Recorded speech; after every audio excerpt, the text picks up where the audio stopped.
Well, here we are in a brand new year, and we're excited to get back into our study. And this week, we are tackling the first seven chapters of Leviticus.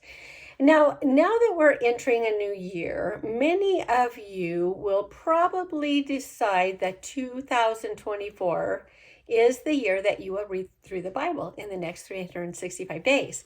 Now, even with good intentions, oftentimes we sail right through Leviticus and then through Exodus. But when we get to Leviticus, it's easy to get a little bogged down because honestly, it's probably the strangest book in the Bible. It can read a little like a horror novel with a lot of talk about animal slaughter, wringing necks of birds, lots of blood dripping down and being thrown onto furniture, animal fat, kidneys, liver, entrails, etc. And then there are lots and lots of rules, some that we quite frankly have a hard time relating to. But what we will discover is that Leviticus is a book about holiness, God's holiness, and what it means for us to be set apart as his holy people. And even if you wade through Leviticus in your reading program, next you find Numbers. Numbers is an interesting book that starts out with a lot of protocols, duties, and requirements. And then it actually goes back into more of a narrative telling of what the Israelites' experience in the wilderness was like. While Leviticus was an extension of the book of Exodus, with the giving of the law and then the instruction manual the people were to follow, the book of Numbers is divided up into two storylines. The storyline of the older generation, who decides that they're actually too afraid to go into the promised land, and then the newer generation who man up and risk going into the land that has been promised by God.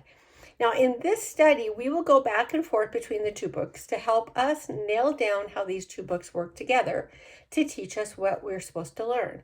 Now, this week, we're going to focus on the first seven chapters of Leviticus, and it's important that we remember that it is God's very word to us, and he thought it was vital that we have every specific detail within its pages.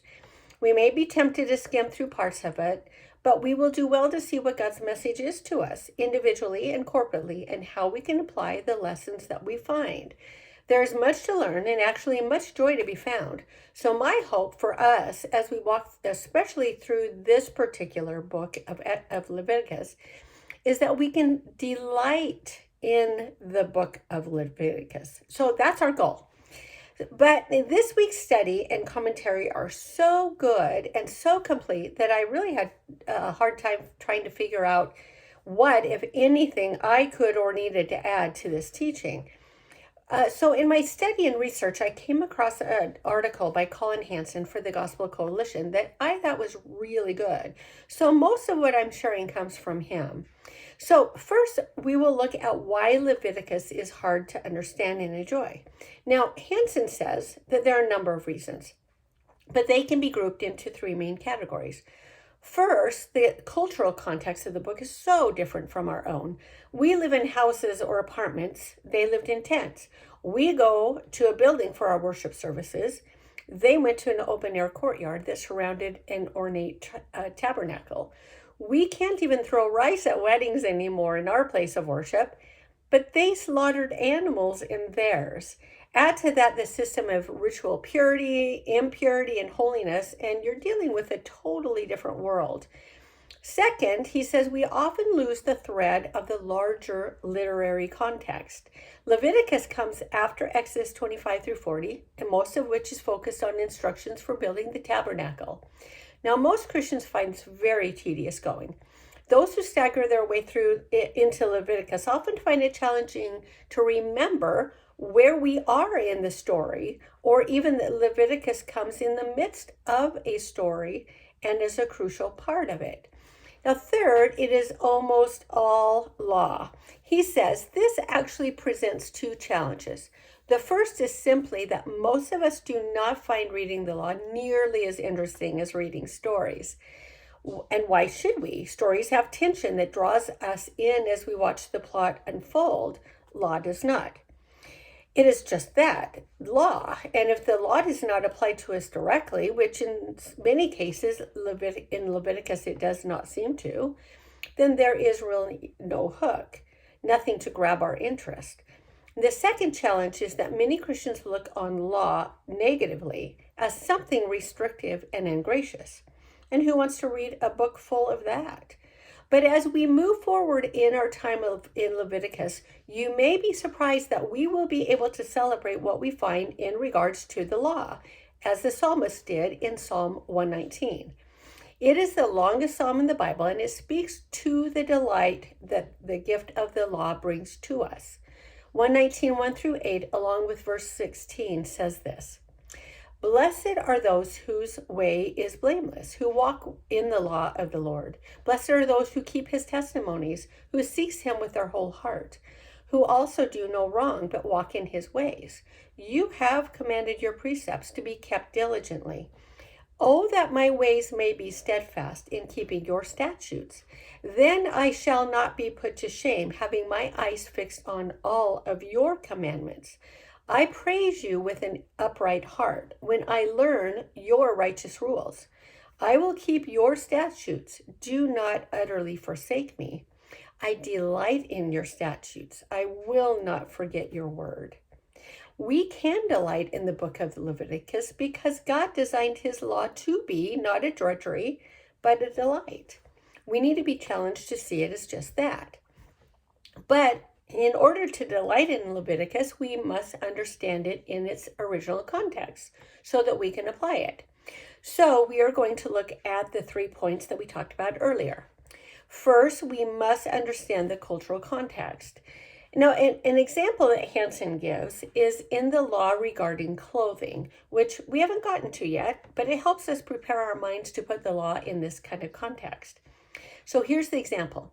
Leviticus 19:19 states that we must not wear woven or clothing woven of 2 kinds of material. Now, this strikes most of us as totally bizarre, yet there is a very plausible rationale once it is remembered that some of the priestly garments were made from mixed materials, wool, yarn, as well as linen. Since non-priestly Israelites were forbidden from doing priestly duties, this prohibition may have been to prevent the Israelites from even heading in that direction. In other words, its goal was to make sure that Israelites showed proper respect to the authority structures the Lord had put into place. Now, once we start putting what we read in cultural context, application becomes fairly natural. In this case, we can recognize that we no longer have these kinds of clothing restrictions, but we too are taught to respect the role of leaders today. It's of course important to note that not every law in Leviticus has a rationale that is easily discerned from the text itself, and this means that good commentaries will be crucially important for understanding cultural background information. I'm guessing that we will get a lot of good information and application in our CBS study and commentary, so that the sometimes very strange, intricate laws can possibly make more sense to us. Now, second, in terms of the literary context, it is vital to remember that Leviticus is part of a much larger story, especially the one told in Exodus. Now, you could tell that story like this. In Exodus, the Lord delivers his people from slavery with mighty signs and wonders, and brings them to Sinai, telling them that they are to be his kingdom of priests and a holy nation. He confirms their kingdom status by entering into a covenant with them as their king and giving them kingdom laws to follow. And that is not all. He is going to be a king who is near to them, dwelling in their very midst. And this is why he proceeds to give them directions for his tabernacle, his earthly palace. And all of this leads to a very burning question if you're an Israelite. How in the world can the holy and pure King of the universe dwell among his sinful and impure people? How can he live here in our very midst without his holiness melting us in our sin and impurity?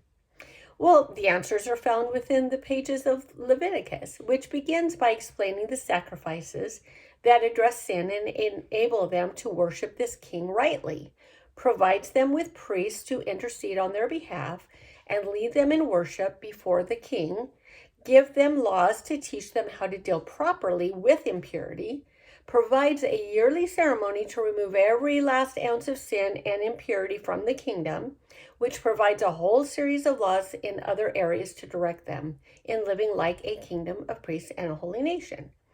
Hansen says, in short, while we look at Leviticus as a burden, the Israelites looked at it as a life preserver.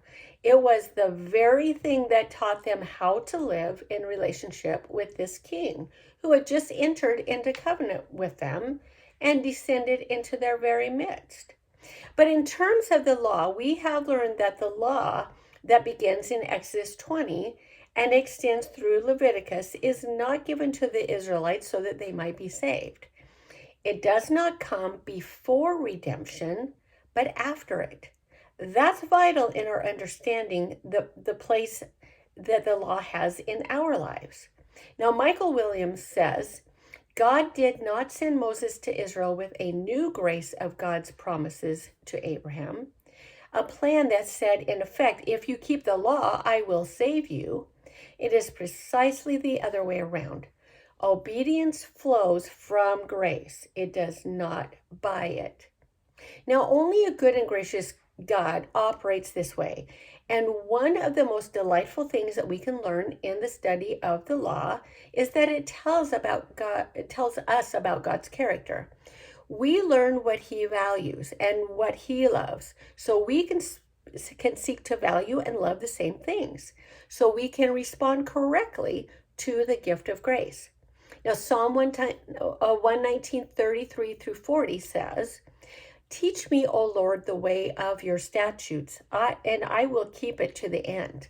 Give me understanding that I may keep your law and observe it with my whole heart. Lead me in the path of your commandments, for I delight in it. Incline my heart to your testimonies and not to selfish gain. Turn my eyes from looking at worthless things and give me life in your ways. Confirm to your servant your promise, that you may be feared. Turn away the reproach that I dread, for your rules are good.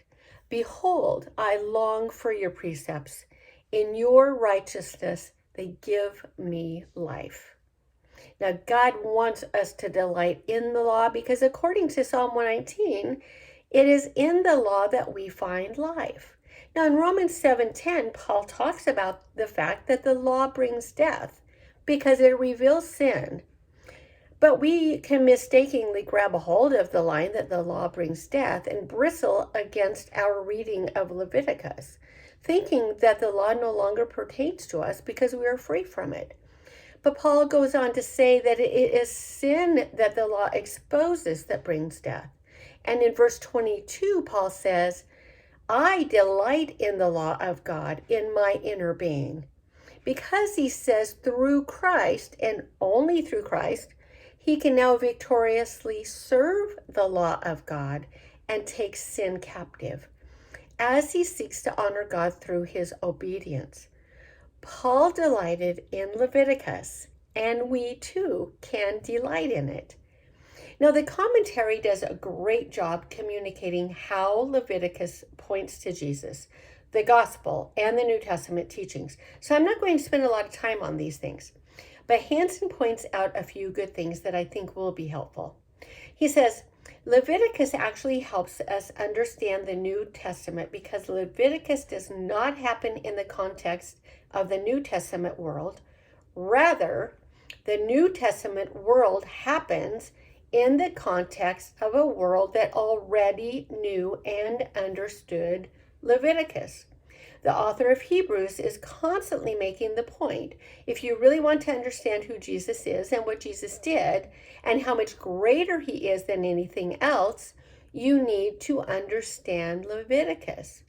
He says, for example, it's only when we understand the sacrificial system of Leviticus that we can understand what it means that Jesus came and made purification for sins. It's only when we understand Leviticus that we can understand his atoning sacrifice, wipes away every vestige of sin and impurity so powerfully that we can walk with confidence into the holy place by the blood of Jesus.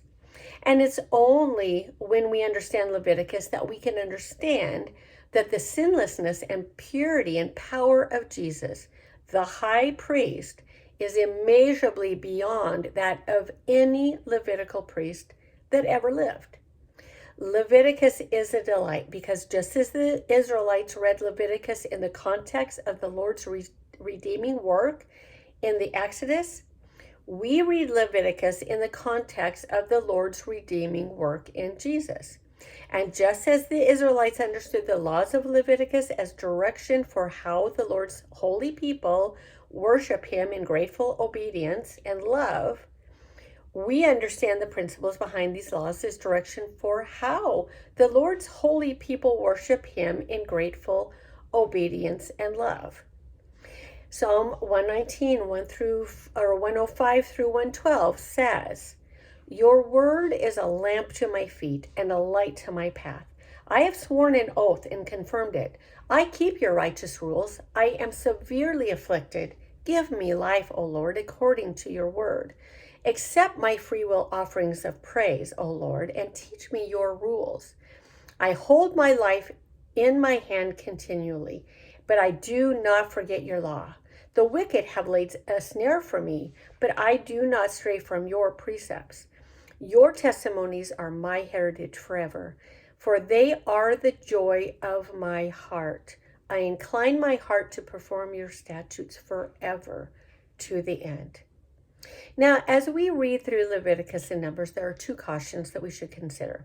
First, law must be set in the context of redemption. When this is not done, and when the focus is on law, it is usually done in this context, or usually not done within the correct context, and we can become moralists that say, do this and don't do that.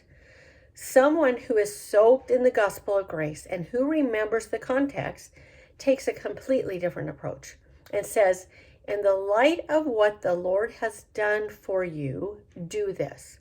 In the light of who your redeeming Lord is and who he has created you to be, don't do that.